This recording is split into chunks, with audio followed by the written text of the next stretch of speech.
ഇറാന്റെ മന്ത്രാലയം നിലവിൽ വ്യക്തമാക്കുന്നത് അവിടെയുള്ള മരണസംഖ്യ 787 കടന്നു എന്നാണ്.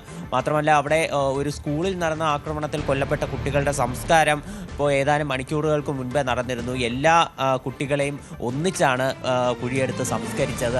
അതിൻ്റെ ചില ഫോട്ടോസ് ഉൾപ്പെടെ പുറത്തു വന്നിരുന്നു. വളരെ ദാരുണമായിട്ടുള്ള ചിത്രങ്ങളായിരുന്നു അവയെല്ലാം. പശ്ചിമേഷ്യയിലും സംഘർഷം അതിരൂക്ഷമായിട്ട് തന്നെ തുടരുകയാണ്. UAE-യിലെയും അതുപോലെ തന്നെ ദുബായിലെയും US കോൺസുലേറ്റുകൾക്ക് നേരെ ഇറാന്റെ ആക്രമണം ഉണ്ടായിട്ടുണ്ട്. അതിൽ ദുബായിലുള്ള കോൺസുലേറ്റിന് നേരെ ആക്രമണം ഉണ്ടായപ്പോൾ അവിടെ ഒരു മിസൈൽ വീണ് മേഖലയിൽ ചെറിയ തീപിടുത്തം ഉൾപ്പെടെ ഉണ്ടായി. എന്നാൽ UAE-യിലുള്ള കോൺസുലേറ്റിന് നേരെ ആക്രമണം ഉണ്ടായപ്പോൾ UAE തന്നെ അത് പ്രതിരോധിക്കുകയായിരുന്നു. UAE മിസൈൽ വിട്ട് അത് ഉടനെ നിർവീര്യമാക്കുകയായിരുന്നു ചെയ്തത്. എന്നാലും മേഖലയിൽ ശക്തമായി തന്നെ ആക്രമണം തുടരുകയാണ്. കുവൈറ്റിൽ നിന്ന് വരുന്ന ഒരു വാർത്ത എന്ന് പറഞ്ഞാൽ കുവൈറ്റിൽ ജനവാസ മേഖലയിൽ ഒരു ഡ്രോൺ വീണ് സ്ഫോടനമുണ്ടായിരുന്നു. ഈ സ്ഫോടനത്തിൽ ഒരു പെൺകുട്ടി മരിച്ചു എന്നുള്ള വിവരമാണ് നിലവിൽ പുറത്തു വരുന്നത്. ഈ ഡ്രോണിൽ നിന്നുള്ള അവശിഷ്ടങ്ങൾ ശരീരത്തിൽ പതിച്ച് പരിക്കേറ്റതിനെ തുടർന്നാണ് ഈ പെൺകുട്ടി മരിച്ചത്.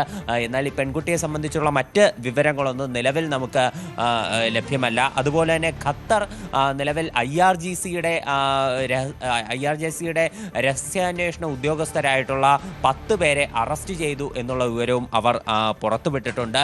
അതുപോലെ US അവകാശപ്പെടുന്ന ഒരു കാര്യമെന്ന് പറയുന്നത് ഇറാൻ ഇനി അധിക നാൾ ആക്രമണം നടത്തില്ല, ഇറാൻ ഉടനെ തന്നെ കീഴടങ്ങും എന്നുള്ളതാണ്. കാര്യം ഈ തിരിച്ചടിക്കാനുള്ള അവരുടെ ശേഷി ഓരോ ദിവസവും നശിച്ചുകൊണ്ടിരിക്കുകയാണ് എന്നാണ് US-ന്റെ ഒരു അവകാശവാദം. ഇതിനൊരു തെളിവായിട്ട് അവർ പറയുന്നത് ഇറാൻ ഇതുവരെ ഏതാണ്ട് 500-ലധികം ബാലിസ്റ്റിക് മിസൈലുകളും 2000-ഓളം ഡ്രോണുകളും വിന്യസിച്ച് കഴിഞ്ഞു. ഇപ്പോൾ അവർ ആയുധങ്ങളുടെ വലിയൊരു ക്ഷാമം നേരിടുകയാണ്. അതുകൊണ്ട് തന്നെ അധിക നാൾ പശ്ചിമേഷ്യയിലുള്ള സംഘർഷം നീണ്ടു നിൽക്കില്ല, ഉടൻ തന്നെ ഇറാൻ കീഴടങ്ങും എന്നുള്ള ചില സൂചനകൾ US-ന്റെ ആർമിയുടെ ഭാഗത്ത് നിന്ന് വരുന്നുണ്ട്.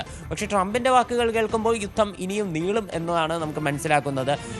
അതുപോലെ തന്നെ ഈ ബെഞ്ചമിൻ നെതന്യാഹുവും വ്യക്തമാക്കുന്നത് യുദ്ധം അടുത്ത കാലത്തൊന്നും, അതായത് വർഷങ്ങൾ നീളില്ലെങ്കിലും ഈ അടുത്തൊന്നും അവസാനിക്കാനുള്ള സാധ്യതയില്ല, ഇതിനും കൂടുതലും ശക്തിയോടെ ഞങ്ങൾ വീണ്ടും ആക്രമണങ്ങൾ നടത്തുമെന്നാണ് ബെഞ്ചമിൻ നെതന്യാഹുവും വ്യക്തമാക്കുന്നത്.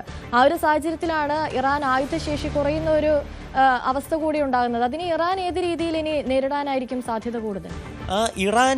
ഇറാനുള്ളിൽ ആയുധശേഷി കുറഞ്ഞാലും മറ്റ് രാജ്യങ്ങൾ അവരെ സപ്പോർട്ട് ചെയ്യാനായിട്ട് പുറത്തുണ്ട്. ഇറാനെ അനുകൂലിക്കുന്ന ചില സായുധ സംഘങ്ങളുണ്ട്. അതുപോലെ തന്നെ മറ്റ് രാജ്യങ്ങളിലുള്ള ചില സേനകളുണ്ട്.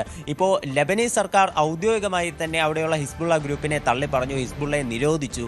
പക്ഷേ